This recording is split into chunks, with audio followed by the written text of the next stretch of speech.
It is Wednesday, April 17th, 2024. My name is Jay Cleveland Payne. This is Things You Might Have Heard, and I, Jay Cleveland Payne, am going to give to you the stories in the queue. 8 stories from yesterday you vetted as conversational. Get your day started right now. They go through topics including politics, current events, pop culture, and information news. We'll explain the vetting process after we read through the headlines and give you some more things to get into for the day. Now, visit our website. This is theconversationproject.com. More details on how we do the Conversation Project and where you can find us in various different forms and what we do all day, every day. Plus, you can email your comments, concerns, and criticisms, if you got them, to the conversation inbox at gmail.com. We're getting into those 8 stories for today. No particular order from the stories as they're presented, but we'll let you know if they have some actual weight on where they came through and how we do that in sort of explanation of the vetting process. This first story was a very top story, number 2 to be exact. Getting into this one here. The headline for this very tragic tale goes like this. Man kills woman Uber driver in grisly shooting after scam caller triggered tragedy.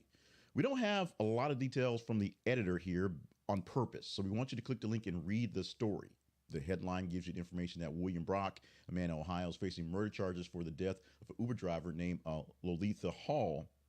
The short version of what happened was Mr. Brock was being called by various people threatening him, saying he had to give ransom money for another person that was attached to him. In the meantime, Miss Hall got a call from Uber to pick up a package from Mr. Brock's house.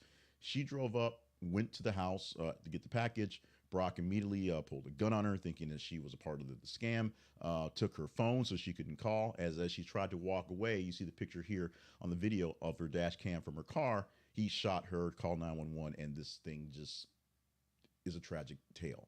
Read the full details in the full scope of what's happening and just kind of learn and understand what's going on these days. It's hard to put this into words, but you have to put it into words of what's happening on there. It's a very serious incident that's going to be on our minds for quite some time. This story here, the number 1 story per your engagement, actually number 2 story per your engagement. We'll get to the number 1 story in a moment. Second high-profile stabbing to rock Sydney in recent days is declared a terrorist attack.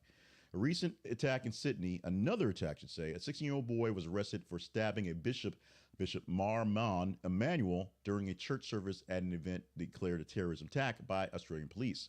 Bishop Emmanuel, a well-known figure on social media, was conducting a service that was being live-streamed when he sustained lacerations to his head. The attack is notable as it marks the second high-profile knife attack, the one in the mall for the past weekend. The first one, circumstances around the attack are still under investigation. The teen is currently in custody. They will learn what they can learn, but this is a second knife attack in Sydney. Related or unrelated, we hopefully shall know very soon. This story right here was the number 1 story for your engagement yesterday. TikTok star Marisa Roth dies at 36. I was really hesitant to actually putting this one into our headlines for today, our rundown, because I don't know who this person is. It's one of those things where I don't know who the person is and didn't really go deep into it because I didn't want to kind of overshadow the importance. But the prominent TikTok influencer known for her celebrity gossip videos passed away at the age of 36. Death was confirmed last week by her family, particularly noted by her sister Lindsay via an Instagram post. Kyle was recognized in the TikTok community for her engagement in discussing controversial Hollywood topics and blind items, captivating a substantial following. Specifics around her death have not been discussed publicly, so we don't know the cause. We do know that this celebrity influencer, this TikTok influencer, has passed away. We are, of course, giving lots of prayers to the family of Kyle Marisa Roth and folks who are fans alike of her work on TikTok. Let's move to the story that's number 4 this morning. Prince William to resume royal duties after Princess Kate's cancer diagnosis. Prince William going back to work, resuming his normal duties, royal duties, following the public announcement of Princess Kate's cancer diagnosis. News comes after a brief period during which the royals couple largely stayed out of the public eye, basically taking care of Kate, taking care of the kids, getting things kind of taken care of. While Princess Kate is still undergoing chemotherapy and still needing privacy and needing to be left alone, Prince William is now going back to the royal duties, going to a big shift to getting work done. We know his father, King Charles, on a light schedule, still trying to do what he can because he's King Charles, but on a light schedule because he's dealing with his cancer treatments as well. This is good news for royal watchers who can actually see royals. This may not be the greatest news for the actual royal family, as it seems like they all have issues, all are ill, and if they can't perform their duties, which is walk around and do this, unfortunately, what good are the royals? They don't really do anything. That's an American point of view on that one. But what do they actually do? That's a very good question, I believe. I'm an American, so I ask good questions. Number 5. This is a step out from my childhood because Red Lobster seemed like to be the just the overly accommodatable regular seafood place when you're 10 years old and think what's seafood place. It's a chain restaurant, but you don't know the difference. The Red Lobster chain is considering bankruptcy to deal with leases and labor costs. Guess what? It costs a lot of money to run restaurants and costs a lot of money to run restaurants on a national scale. They're considering Chapter 11 bankruptcy to help manage their funds, restructure their finances because of a lot of things. The biggest thing is the leases. Cost a lot of money to live on that land, run those restaurants, just get the basic things there.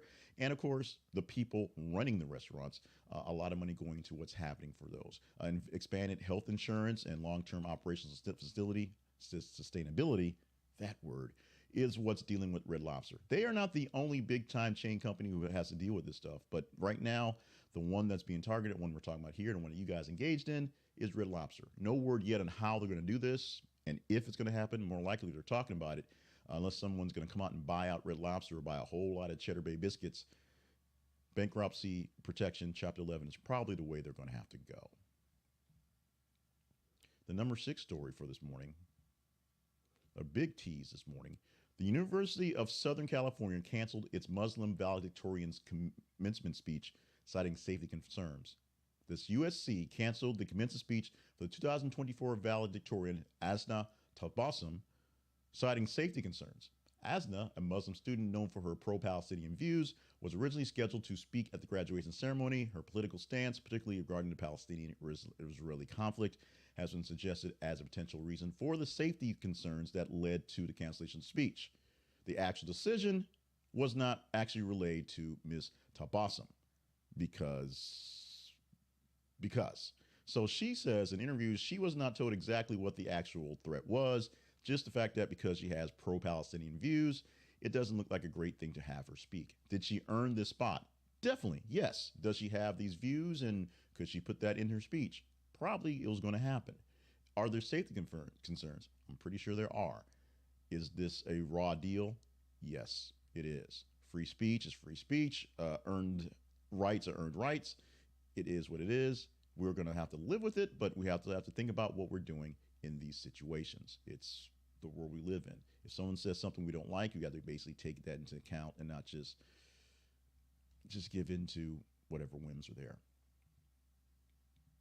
This story, I didn't think we'd actually get in there, but it was in the range for discussion, so I plucked it. We wanted to tease this yesterday. We sort of teased it, but actually teased the story about the stabbing in Sydney because it was more important. But you guys made it happen. Thank you so much. Our number 7 story for this morning, it was a low ranker, but it was in the range.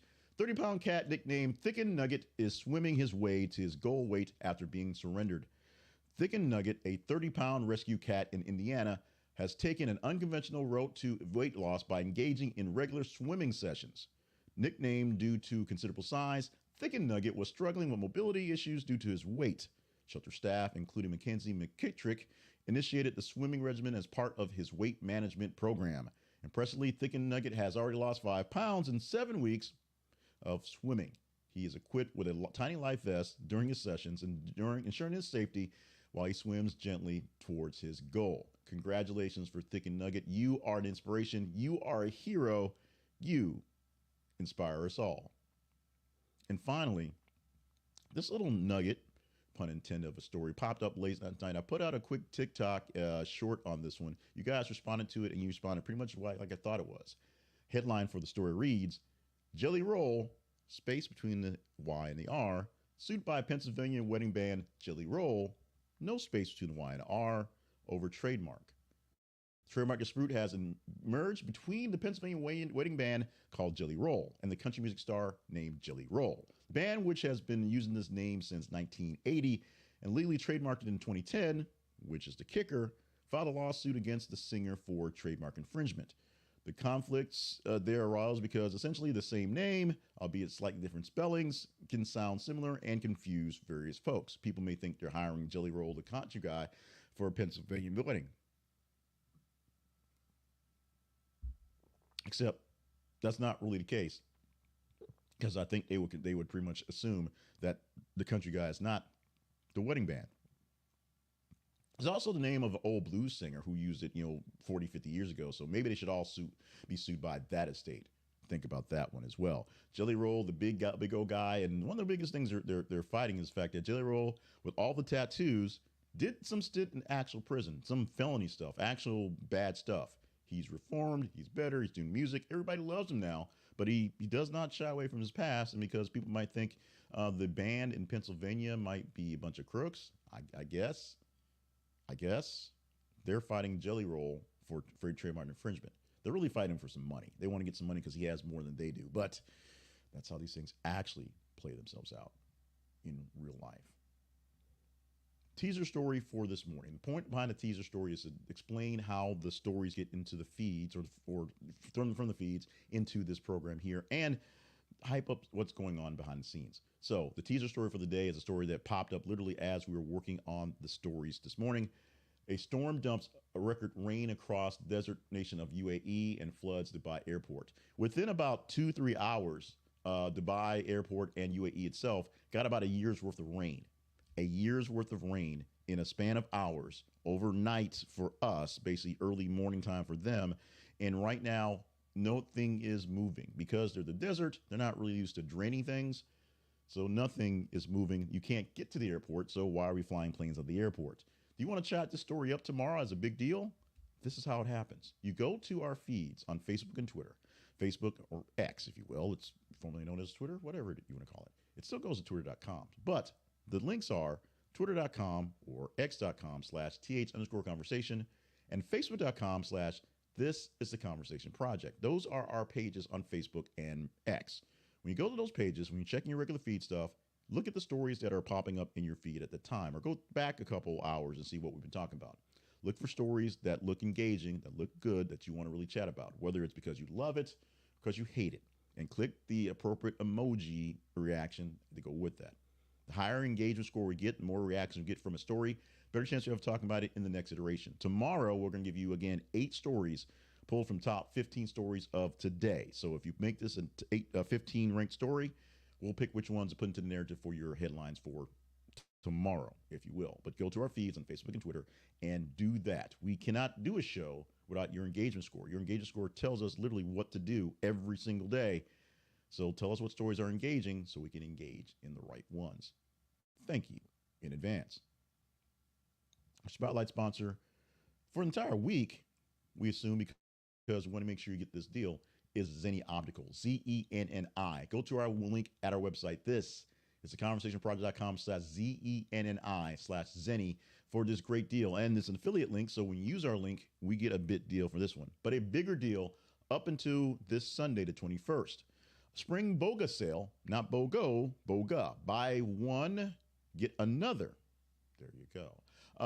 Today through Sunday, you buy one pair of glasses, get your next pair for 25% off, assuming the next pair of glasses costs more than $10. Now, they have glasses and frames that cost less than $10. So if you don't need the BOGA sale, just go for the cheaper frames. My frames are $6.95. They are. So they're wonderful. My lenses are fairly simple, so they're wonderful. When I start getting my bifocals, it gets a little more complicated. But they have a promo code called Birthday24 because it's the 224th year in 2020 or something. But it's Zenni's 21st birthday. They are legal. They are celebrating. They might be a little tipsy, so they're going to give you a little bit off the next pair of glasses. Go to the website. Click on our link. You'll probably see actual links there that won't need the code, but they'll give you the code there for Birthday 24. Birthday 24, Birthday 24.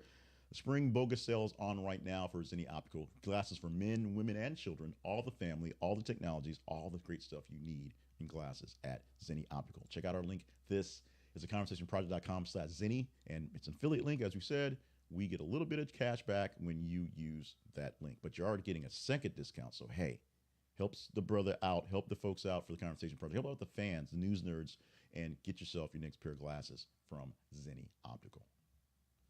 The Conversation Project lives online at this is conversationproject.com. We want to thank you all for doing what you are doing to keep us going here for the Conversation Project. The biggest thing is, of course, the feeds. Go to the feeds and let us know what stories to talk about, because that's how we do this thing here.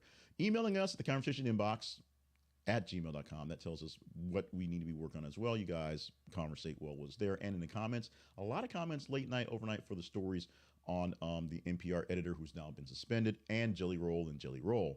Glad to put that in there. Trying to put out more little short takes or maybe some longer videos in the evening, as the stats say you guys are here till 6, 7 o'clock at night. Also, a lot of comments hopping up a little later than I thought, but people are really responding to the story of Donald Trump going to the Chick-fil-A. Essentially, at this point, I think it's been 2 weeks ago since it happened, and sort of the backstory behind it and how people are sort of taking it, whether you're taking it in the pro-Trump realm or the anti-Trump realm. A lot of engagement on the story. Thank you so much for getting into that one and showing that we can do longer form things as well.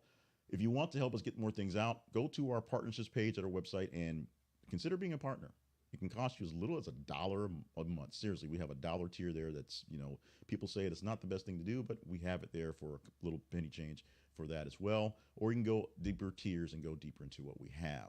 Every single dollar going to us goes to help do more things here with this stuff. Pay for some of the subscription stuff. Give me more insights of the things. Pay for occasional, and we get more money, more permanent staff to help work on some things behind the scenes. Help us out. Go to thisisconversationproject.com/partnerships and see if you want to be a partner. Otherwise, go to the feeds, email the show, visit us in all our iterations, and share the love, videos, audios, whatever, with other folks. Get more people in the conversation. Literally get more people in the conversation. Learning is something to wrap up this morning. We want to learn you the word of the day. Today's word of the day is vestibule, which reminds me always of my favorite Chuck Berry song, My Ding-a-ling. Go look it up. It'll be stuck in your head for days. A vestibule is a passage, hall, or antechamber between the outer door and inner parts of a house or building. Used in a sentence. Upon entering the grand mansion, guests were greeted in a lavish vestibule adorned with marble floors and a sparkling chandelier. The Big Words Project is where we're working these big words into your life, and check out thebigwordsproject.com for more details. Sign up for the newsletter that gives you the word of the day in your email box and 3 different uses of the word directly to you. And of course, look for buying the current edition of Big Words You Ought to Know. We've got 12 volumes total coming, or 11 more coming, one in the books, literally in the books. Check out that one. Every dollar from every book is going, $1, not every dollar. I've got to pay the bills. $1 from every book sold is going to a local reading program. So there's your incentive to do something good. Other than the fact it's a kind of pretty cool book. Today is Wednesday, April 17, 2024. I'm Jay Cleveland Payne, wrapping up for today with things you might have heard. Thank you so much for being with us for the show. Go to the feeds, Facebook and Twitter, and let us know what we can talk about, what we should talk about. Give us that insight. Email the conversation inbox at gmail.com to let us know what to do better all over. Consider being a partner. Go to our website and click the partnership links and find a way to partner up with us. And stay limber, stay hydrated, stay on task for all the grand things you're here to do. Love you. Mean it. Have a good Wednesday. Have a good day. Have a good life. We're going to do this thing again once I get to tomorrow morning and tabulate the likes and the engagements of 8 stories that you want to chat about, you think are engaging, for another edition of Things You Might Not Have Heard.